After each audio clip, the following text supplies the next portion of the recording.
மேற்கு தொடர்ச்சி மலை பக்கத்தில் பசுமை நிறைந்த அழகான ஒரு கிராமம் இருந்தது. அந்த கிராமத்தில் ஏழையில் ஒரு குடும்பம் இருந்தது. அந்த ஏழை குடும்பம் ஒரு சிறிய குடிசை வீட்டில் வாழ்ந்து கொண்டு வந்தாங்க. அந்த குடும்பத்தில் ரேணு, கமலா, அருண் 3 பேரும் வாழ்ந்து கொண்டு இருந்தாங்க. ஒரு நாள் கமலா துயரத்தோடு ரேணு கிட்ட இப்படி வந்து சொன்னாங்க. ரேணு, இன்னைக்கு வீட்டு வாடகை எப்படி போட போறோன்னு தெரியல. வீட்டில் சாம்பார் சமைக்க கூட காய்கறி இல்லை. என்னதான் பண்றதுன்னு ஒன்றும் புரியலம்மா எனக்கு. அம்மா, கவலைப்படாதீங்க.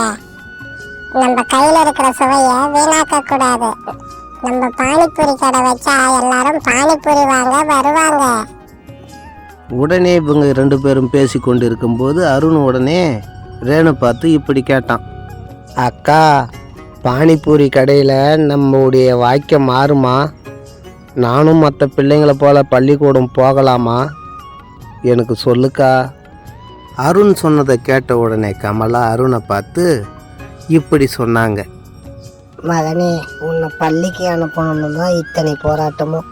ரேணு சொல்வது போல நம்ம பானிபூரி கடை வச்சா நம்ம வாழ்க்கை மாறும் தான் நானும் நினைக்கிறேன்.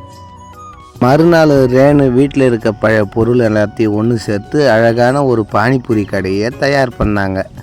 அந்த பானிபூரி கடையை ஊர் நடுவே கொண்டு வந்து வச்சு ரேணு எல்லாருக்கிட்டையும் இப்படி கூவி கூவி குரல் கொடுத்தா.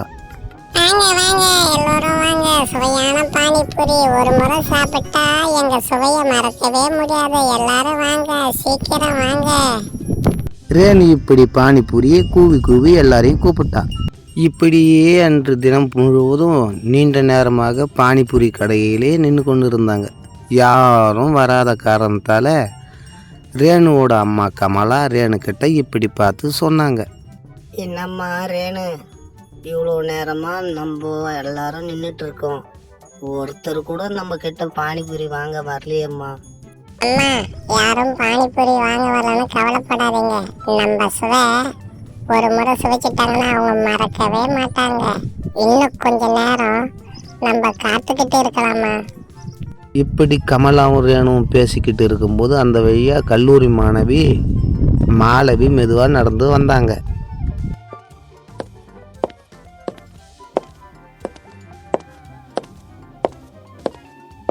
இங்க பாரு பாப்பா, எனக்கு ஒரு பானிபூரி சுவையா போட்டு கொடு.